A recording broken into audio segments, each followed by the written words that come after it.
చాలా కాలం క్రితం హరితపురం అనే ఒక చిన్న గ్రామం ఉండేది. అదే గ్రామంలో మోహన్ అనే పేద కట్టెలు కొట్టే వ్యక్తి తన భార్య గౌరితో కలిసి జీవించేవాడు. ఇద్దరూ ఎంతో కష్టపడేవారు. కానీ అదృష్టం మాత్రం ఎప్పుడూ వారికి దూరంగానే ఉండేది. ఒక ఉదయం గౌరి బాధతో ఇలా చెప్పింది, ఇంట్లో చిటికెడు పిండి కూడా మిగల్లేదు. ఈరోజు కూడా మనం ఆకలితోనే ఉండాలా? చాలా రోజులుగా ఇదే పరిస్థితి. ఏదో ఒక ఏర్పాటు చేయండి. గౌరీ, నేను అదే ఆలోచిస్తున్నాను. కానీ ఏమి చేయగలను? నా జేబులో ₹1 కూడా లేదు. ప్రతిరోజు అడవికి వెళ్ళి కట్టెలు కొడుతున్నాను. అయినా వచ్చే సంపాదన 2 పూట్ల భోజనం కూడా పెట్టలేకపోతుంది. బహుశా ఇదే మన విధి. దేవుడు మన అదృష్టంలో సుఖం రాయలేదేమో. గౌరీ వెంటనే అంది, అలా అనకండి.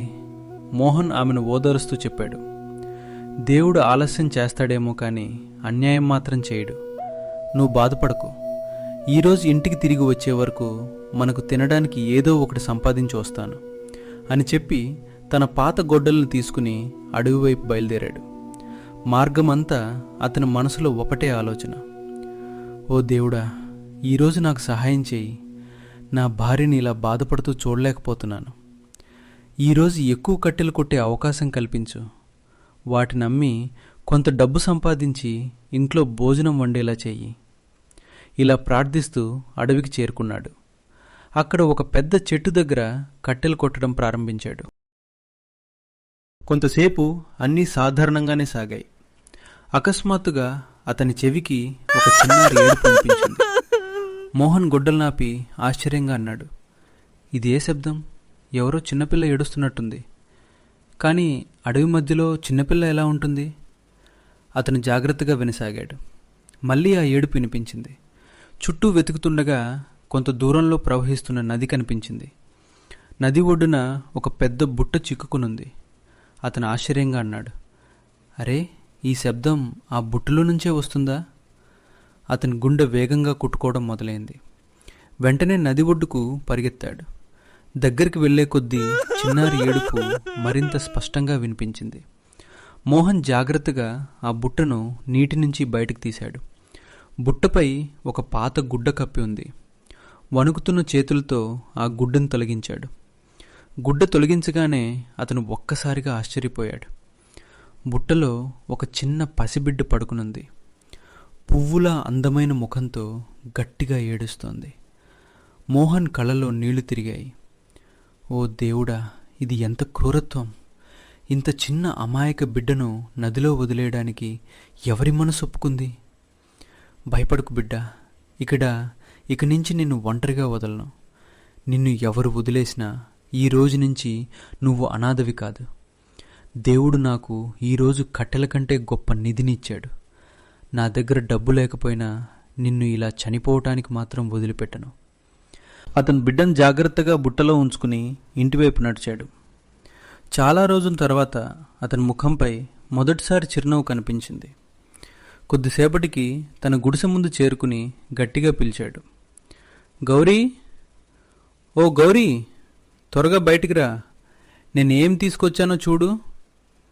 గౌరీ బయటకు వచ్చి ఆశగా అడిగింది, వచ్చారా? ఈరోజైనా ధాన్యం దొరికిందా? తినడానికి ఏమైనా తెచ్చారా? మోహన్ నవ్వుతూ అన్నాడు, లేదు గౌరీ, ఈరోజు కూడా ధాన్యం తీసుకురాలేకపోయాను.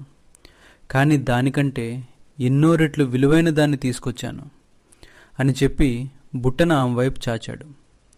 ముందు ఇందులో చూసి చెప్పు. గౌరీ ఆశ్చర్యంగా బుట్టలోకి చూసింది. వెంటనే ఆమె కళ్ళు విస్తరించాయి. అయ్యో దేవుడా, ఇదొక చిన్న పసిబిడ్డ. ఆమె వెంటనే బిడ్డను ఊడిలోకి తీసుకుంది. ఆశ్చర్యంగా అడిగింది, ఈ బిడ్డ ఎవరిది? మీరు దీన్ని ఎందుకు తీసుకొచ్చారు? మోహన్ జరిగిందంతా చెప్పాడు. నది ఒడ్డున తేలుతూ వచ్చిన ఈ బుట్టలో ఈ బిడ్డ కనిపించింది. అక్కడే వదిలేస్తే బహుశా దీని ప్రాణం దక్కేది కాదు. గౌరీ కొంతసేపు ఆ అమాయకమైన ముఖాన్ని చూస్తూ ఉండిపోయింది. ఆమె కళ్ళలో మాతృత్వం ఉప్పొంగింది. మీరు చాలా మంచి పని చేశారు. కానీ ఒక విషయం ఆలోచించండి. మనమే ఎన్నోసార్లు ఆకలితో నిద్రపోతున్నాం. అలాంటప్పుడు ఈ బిడ్డని ఎలా పెంచగలం? మోహన్ ప్రశాంతంగా అన్నాడు, ఈ బిడ్డ ప్రాణాన్ని కాపాడిన దేవుడే దీని ఆహారం కూడా సమకూరుస్తాడు. మనం దాని గురించి ఆందోళన పడాల్సిన అవసరం లేదు. గౌరీ తల ఊపుతూ అంది, అవును, మీరు నిజమే చెప్పారు. చూడండి ఎంత అందంగా ఉన్నాడో, ఎంత అందంగా ఉన్నాడో. చంద్రుని చిన్న ముక్కలా కనిపిస్తున్నాడు. మనం ఆకలితో ఉన్నా పర్వాలేదు, కానీ ఈ బిడ్డను మాత్రం ఎప్పుడూ ఆకలితో ఉండనివ్వం. ఈ రోజు నుంచి ఇతనే మన కొడుకు. మోహన్ చిరునవ్వుతో అన్నాడు, అయితే దీనికి ఒక మంచి పేరు కూడా పెట్టాలి కదా. కొద్దిసేపు ఆలోచించి చెప్పాడు, ఈ బిడ్డ మనకు నది నీటిలో దొరికాడు, అందుకే ఇతని పేరు జలాధర్. గౌరీ సంతోషంగా అంది, వావ్, చాలా అందమైన పేరు. ఈ రోజు నుంచి ఇతని పేరు జలాధర్. ఇద్దరూ ప్రేమగా ఆ చిన్నారిని తమ గుండెలకు హత్తుకున్నారు. ఆ రోజు మొదటిసారిగా వారి చిన్న గుడిసెలో నిజమైన ఆనందం వెల్లివిరిసింది. కాలం నెమ్మదిగా గడుస్తూ పోయింది. జలాధర్ కొద్ది కొద్దిగా పెరుగుతున్నాడు. మోహన్, గౌరీ అతన్ని తమ సొంత కొడుకు కంటే ఎక్కువ ప్రేమతో పెంచుతున్నారు. కానీ పేదరికం మాత్రం ఇంకా వారిని వదల్లేదు. ఒకరోజు ఉదయం ఇంట్లో తినడానికి ఒక్క గింజ కూడా లేదు. గౌరీ ఆందోళనగా అంది, వినండి, ఇంట్లో తినడానికి ఏమీ లేదు. జలాధర్ ఆకలితో ఏడుస్తున్నాడు. సమయానికి ఆహారం పెట్టకపోతే వాడు అనారోగ్యానికి గురవుతాడు. ఏదైనా చేయండి. మోహన్ బాధగా అన్నాడు, గౌరీ, నా దగ్గర ఒక్క నాణెం కూడా లేదు. కానీ నా కొడుకు ఇలా ఆకలితో బాధపడుతుంటే నేను చూడలేను. ఇప్పుడే వెళ్తాను. ఏం చేయాల్సి వచ్చినా సరే వాడికి తినడానికి తీసుకొచ్చాకే తిరిగి వస్తాను అని చెప్పి గుడిసె నుంచి బయటకు వచ్చాడు. అతను నేరుగా గ్రామ పెద్ద ఇంటికి వెళ్ళాడు.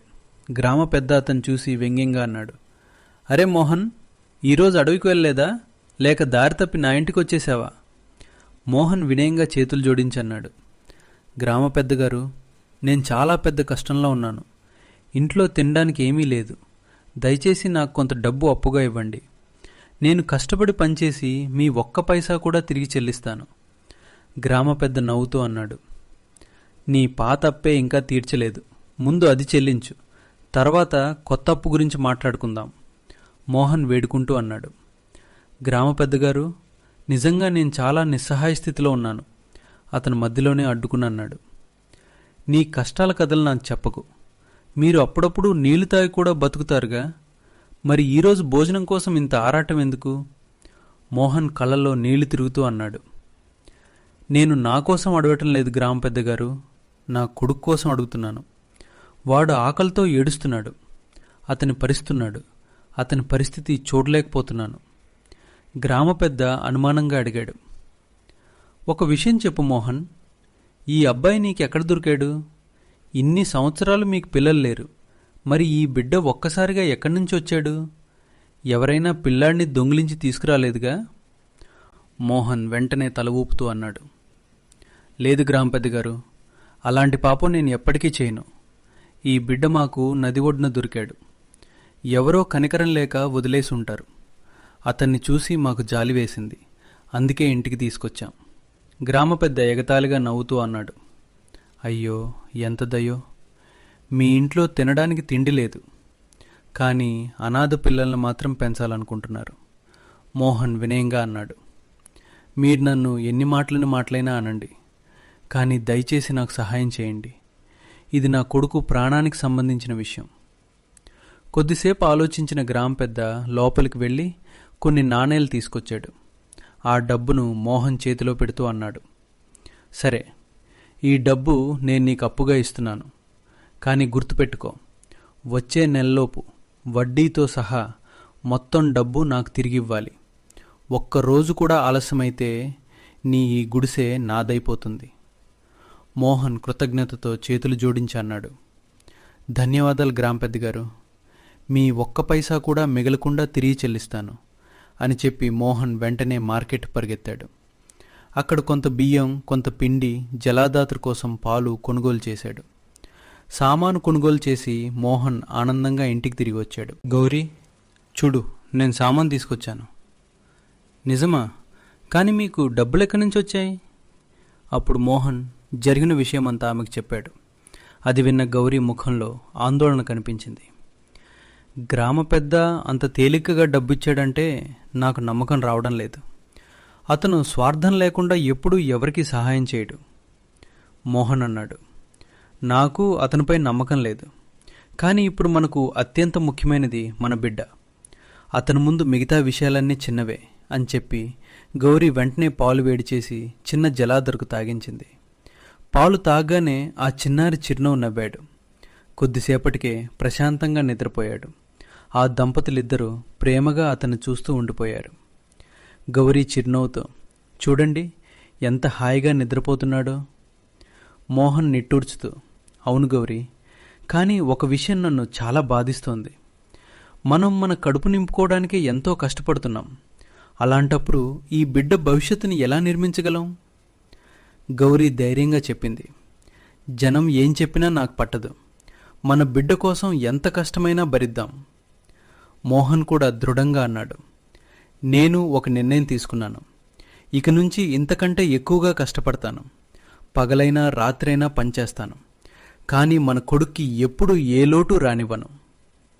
గౌరీ తల ఊపుతూ, నేను అదే కోరుకుంటున్నాను. మనం ఆకలితో ఉన్నా పర్వాలేదు, కానీ జలాధర్ అవసరాల్లో ఎప్పుడూ లోటు ఉండకూడదు. ఆ రోజు నుంచి ఆ దంపతులిద్దరూ తమ జీవితాన్నంతా తమ కుమారుడి కోసం అంకితం చేశారు. మోహన్ ప్రతిరోజు సూర్యోదయానికి ముందే అడవికి వెళ్ళి అర్ధరాత్రి అయ్యాక ఇంటికొచ్చేవాడు. గౌరీ ఇంటి పన్ను చేసుకుంటూ జలాధర్ను ప్రేమగా చూసుకునేది. చాలాసార్లు ఇద్దరు అర్ధాకలితోనే ఉండిపోయేవారు. కానీ జలాధర్ మాత్రం ఎప్పుడూ ఆకలితో నిద్రపోనివ్వలేదు. కాలం నెమ్మదిగా గడిచింది. జలాధర్ పెద్దవాడవుతూ వచ్చాడు. అతని నవ్వులతో ఆ చిన్న గుడిసె ఆనందంతో మారుమోగేది. కానీ మరోవైపు గ్రామ పెద్ద దగ్గర తీసుకున్న అప్పు మాత్రం రోజురోజుకి పెరుగుతూనే ఉంది. కొన్ని రోజుల తర్వాత గ్రామ పెద్ద మోహన్ ఇంటి ముందు నిలబడి గట్టిగా అరిచాడు. ఒరే మోహన్, ఎక్కడ చచ్చిపోయావురా? వెంటనే బయటికి రా. మోహన్ వినయంగా బయటకు వచ్చి, గ్రామ పెద్దగారు, నాలాంటి పేదవాడింటికి రావటం నాకు అదృష్టంగా భావిస్తున్నాను. గ్రామ పెద్ద కోపంగా, చాలు, నీ తియ్యటి మాటలు నీ దగ్గరే పెట్టుకో. నేను నీ పొగడ్తలు వినటానికి రాలేదు. గడువు ముగిసింది. నా అప్పు మొత్తం ఇప్పుడే చెల్లించు, లేదంటే నీ ఇల్లు నాకిచ్చేయి. మోహన్ చేతులు జోడించి, దయచేసి నాపై కనికరం చూపండి. ఈ పాడుబడ్డ గుడిసె ఒక్కటే మా కుటుంబానికి మిగిలిన ఆశ్రయం. ఇది కూడా పోతే నా భార్య, నా కొడుకుతో ఎక్కడికి వెళ్దాం? ఇంకొంచెం సమయం ఇవ్వండి. కష్టపడి మీ అప్పంతా తీర్చేస్తాను. గ్రామ పెద్ద చల్లగా నవ్వుతూ, నీ దయనీయమైన మాటలు ఎన్నోసార్లు విన్నాను. ప్రతిసారి సమయం అడుగుతావు, నేనిస్తాను. ఇప్పుడు ఊరి వాళ్లే నన్ను అడుగుతున్నారు, నీ మీద నేనెందుకింత కనికరం చూపిస్తున్నానని. కొద్దిసేపు ఆగి అతను అన్నాడు, సరే, ఇదే చివరి అవకాశం. రేపు సూర్యాస్తమయం అయ్యేలోపు నా డబ్బంతా నాకివ్వాలి. అప్పు తీర్చితే మంచిదే, లేకపోతే ఈ గుడిసె నాదే. ఇక ఎలాంటి సాకులు వినను అని చెప్పి గ్రామ పెద్ద అక్కడి నుంచి వెళ్ళిపోయాడు. అతను వెళ్ళగానే మోహన్ నేలపై కూర్చుని కన్నీళ్లు పెట్టుకున్నాడు. గౌరీ భయంతో అతని దగ్గరకు వచ్చి, ఏమైంది అని అడిగింది. మోహన్ ప్రశాంతంగా జరిగిన విషయమంతా చెప్పాడు. అది విన్న గౌరీ ముఖం ఆందోళనతో నిండిపోయింది. ఇద్దరూ మౌనంగా కూర్చున్నారు. ఒక్క రోజులో అంత పెద్ద మొత్తం డబ్బు ఎక్కడి నుంచి తెచ్చాలో వారికి అర్థం కాలేదు. వారి జీవితంలో ఉన్న ఆశాకిరణం కూడా క్రమంగా మసకబారుతున్నట్టే అనిపించింది. కానీ ఈ మాటలన్నీ ఇంకొకరు కూడా విన్నారు. అతడే జలాధర్. అప్పటికే అతను బాగా పెద్దవాడయ్యాడు. గుడిసె ఒక మూలలో నిలబడి తల్లిదండ్రుల మాటలన్నీ విన్నాడు. వారి నిస్సహాయ స్థితిని చూసి అతను హృదయం కరిగిపోయింది. మనసులో ఇలా అనుకున్నాడు, దేవుడా, మా కుటుంబానికి ఈ కష్టం ఎందుకు? నా తండ్రి జీవితమంతా కష్టపడ్డాడు. ఎప్పుడూ ఎవరికీ హాని చేయలేదు, ఎప్పుడూ అబద్ధం చెప్పలేదు. అయినా ఆయన ఎందుకింత బాధ అనుభవించాలి? లేదు, నేను చేతులు ముడుచుకుని కూర్చోను. నా తల్లిదండ్రులు ఇలా బాధపడుతూ చూడలేను. ఏం చేయాల్సి వచ్చినా చేస్తాను. ఈ కష్టాల నుంచి మా కుటుంబాన్ని తప్పక బయటపడేస్తాను అని నిర్ణయించుకున్న జలాధర్ ఎవరికీ చెప్పకుండా నిశ్శబ్దంగా ఇంటి నుంచి బయటికి వెళ్ళి నేరుగా అడవి వైపు నడిచాడు. అడవికి చేరుకున్న తర్వాత తన తండ్రిలాగే ఒక గొడ్డల నల్ని చేతిలోకి తీసుకున్నాడు. జలాధర్ గొడ్డల్ని చేతిలో పట్టుకుని కట్టెలు నరకడం ప్రారంభించాడు. జలాధర్ అడవిలో కట్టెలు కొడుతూ ఉండగా ఒక్కసారిగా ఎవరో గట్టిగా ఏడుస్తున్న శబ్దం వినిపించింది. వెంటనే గొడ్డల్ని పక్కన పెట్టి ఆ శబ్దం వచ్చిన దిశగా పరిగెత్తాడు. కొద్ది దూరం వెళ్ళగానే ఒక చిన్న ఏనుగు పిల్ల కన్నీళ్లు పెట్టుకుంటూ కనిపించింది. జలాధర్ ప్రేమగా దగ్గరికి వెళ్ళి అడిగాడు, ఏమైంది చిన్నోడా, ఎందుకింతగా ఏడుస్తున్నావు? ఏనుగు పిల్ల ఏడుస్తూనే చెప్పింది, నేను మా అమ్మ అడవిలో మేత మేస్తూ ఉండగా ఒక గాయాలతో పడిపోయి కనిపించింది. మేము మమ్మల్ని చూసి, బిడ్డలు నాకు సహాయం చేయండి, నన్ను ఆ పక్కనున్న నది వరకు తీసుకెళ్ళండి అని వేడుకుంది. మా అమ్మకు జాలి వేసింది. ఒక పెద్ద గోనె సంచిలో ఆ ముసలిని కూర్చోబెట్టి తన వీపుపై మోసుకుంటూ నది దగ్గరకు తీసుకెళ్ళింది. కాని ఆలింది. కానీ నదిలో దింపిన వెంటనే ఆ ముసలి మా అమ్మ కాలు గట్టిగా పట్టుకుంది. ఎంత బతిమాలినా ఎంత లాగినా వదలడం లేదు. మేము సహాయం చేసినా మాకే అన్యాయం చేసింది. ఇప్పుడు మా అమ్మని ఎలా కాపాడాలో అర్థం కావడం లేదు. నువ్వే మాకు దారి చూపించు. ఆ మాటలు విన్న జలాధర్ వెంటనే ఏనుగు పిల్లతో కలిసి నది ఒడ్డుకు వెళ్ళాడు. అక్కడ పెద్ద ఏనుగు బాధతో ఏడుస్తూ ఉంది. ఆ ముసలి ఆమె కాళ్ళను గట్టిగా పట్టుకుని వదలడం లేదు. జలాధర్ కాసేపు ఆలోచించాడు. తర్వాత ఒక్కసారిగా నవ్వుతూ ముసలివైపు తిరిగి అన్నాడు, అవ్వా, నిన్ను చూస్తే చాలా ఆశ్చర్యంగా ఉంది.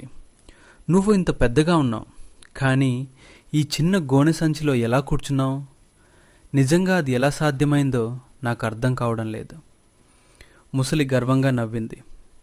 అందులో ఏముంది, నేనిప్పుడే నీకు చూపిస్తాను అని చెప్పి వెంటనే ఏనుగు కాలును వదిలేసి గోనె సంచి దగ్గరికి వెళ్ళింది. ఇలా లోపలికి దూరాలి అంటూ మళ్ళీ ఆ సంచిలోకి దూరిపోయింది.